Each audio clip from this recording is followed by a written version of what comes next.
कभी कभी प्रभु मोरत ध्वज की चर्चा करने लगते थे अर्जुन से। तो अर्जुन ने कहा, प्रभु इतना आपको मोरत ध्वज से क्यों प्यार है कि आप एकांत में उनकी चर्चा करने लगते हैं? मैं भी तो आपका दास हूं, कभी मेरी। तो प्रभु ने कहा, आप तो सानिध्य में हो ही, पर अर्जुन तुम्हारे जैसे लाखों भक्त भी जोड़ दिए जाए तो मोरत ध्वज की समानता नहीं हो सकती। अर्जुन को लगा कि श्री कृष्ण के सिवा हमारा कोई है नहीं, तो हमारे समर्पण में कमी क्या है? जब से हम प्रकट हुए तब से इन्हीं का मुख देखा है, क्योंकि माता कुंती के दर्शन देने और दर्शन करने प्रायः प्रभु आया ही करते थे। प्रभु ने कहा, चलो हम तुम्हें दर्शन कराते हैं मोरत ध्वज की निष्ठा का, समर्पण का। अर्जुन, युद्ध में प्रशंसनीय मृत्यु को प्राप्त हुए अभिमन्यु में तुम इतनी ममता, इतना शोक कि मेरे समझाने पर भी तुम विकल थे, जबकि मेरा भी है, अभिमन्यु तो मेरा भी है। चलो हम तुम्हें दिखाते हैं भक्त की कैसी निष्ठा होती है। माया से एक सिंह की रचना की और साधु वेश में, कहीं कहीं है कि अर्जुन को ही ऐसा, जो वहां पहुंचे भगवान रूप में नहीं, अतिथि रूप में साधु वेश में सिंह लिए निकले, मोरत ध्वज प्रणाम किया। तो उन्होंने कहा, ये हमारा मित्र सिंह है, बहुत शांत है, कभी शिकार नहीं करता, आज बहुत भूखा है। मेरी इच्छा हुई कि आज तुम इसका उदर पोषण करो। उनका, भगवान आदेश करो, क्या रसोई बने? रसोई तो कहीं सिंह पाता है क्या? वो तो मांस पाता है।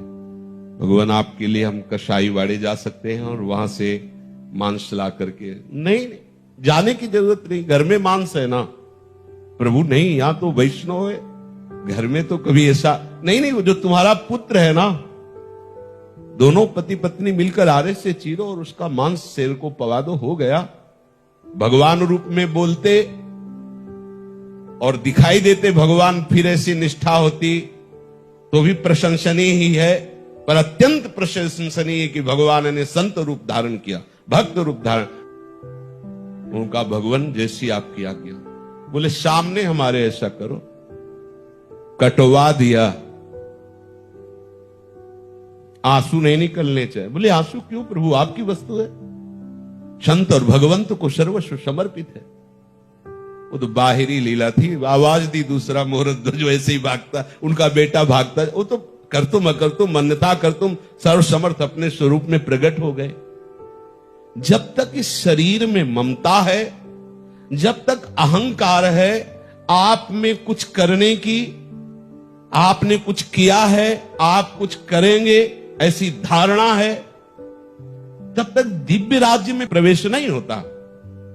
ऐसे हो जाओ, अपने अहम को प्रभु के चरणों में समर्पित कर दो, और वो समर्पण होता है भक्त समर्पण से। भक्त के प्रति, गुरुदेव के प्रति, संतों के प्रति हमें ऐसी बुद्धि रखनी कि जहां मुझे जाना है वहां ये पहुंचाने वाले प्रभु के द्वारा भेजे गए हैं। प्रभु ने यदि उचित नहीं समझा होता तो आपका मिलान क्यों करवाते? वो अज्ञानी है क्या कि आपको धोखे में डाल देते? उन्होंने चयन किया है कि आपका कल्याण, आपका मंगल इनके आदेश, उपदेश, इनके वचनों से, इनके द्वारा बताई हुई चेष्टाओं से होगा। बस मन वचन कर्म से हमें वैसे ही चलना है। डांटे, फटकारें, दुलार करें, मान करें, अपमान करें, अब मेरा कुछ अस्तित्व ही नहीं है, तभी इस मार्ग में सफलता पूर्वक आप आगे बढ़ते जाएंगे। देखो, आप बताए, देखो आपने बताए, ये मन जो है ये बहुत बवाली चीज है। ये स्वयं भगवान बन जाएगा, कभी देवता बन जाएगा, कभी काम बन जाएगा, कभी भूत बन जाए। स्वप्न में कोई नहीं होता, केवल एक मन होता है और सब रच देता है। ये सब केवल मन की कल्पना है। एक सत्य परमात्मा के सिवा कोई नहीं। हम सो जाए, हमारे ऊपर आत्मा है। हमने स्मशान में सोए हैं, गंगा किनारे जब विचरण किए हैं तो स्मशाने में सो, कोई दूसरा साथ नहीं। और बच्चे थे, नौजवान, कभी किसी ने ऐसा भय नहीं, और जहां भय लगा वहीं हम लेटे हैं, वहीं बैठे। कहां भय? अगर है भय तो भगवान भी है, अगर वो है तो भय कैसा? कहीं भी हम परास्त नहीं हुए।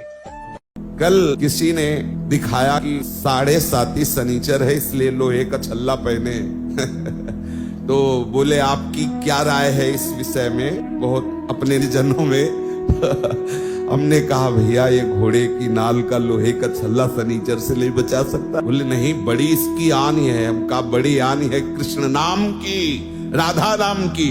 और एकदम आवेश आया। हम कहा विश्व का कोई भी कहीं भी कितना भी बड़ा देवता हो, अगर भगवान नाम जापक है तो उसे ये घोड़े ओड़े की नाल पहनने की जरूरत नहीं है। हाथ में घोड़े की नाल पहनकर कैसे पानी पियोगे, कैसे भोजन पाओगे? कितना अपवित्र बुद्धि तो पहले हो गई, अब 7.5 चढ़ा, पहले थोड़ी चढ़ा। अरे कृष्ण कृष्ण बोलो, राधा राधा बोलो। आप इस बात को हृदय में बैठा लीजिए, प्रवचन नहीं, ये हृदय बोल रहा है कि भगवान नाम जापक को किसी की सामर्थ्य नहीं परास्त कर सके।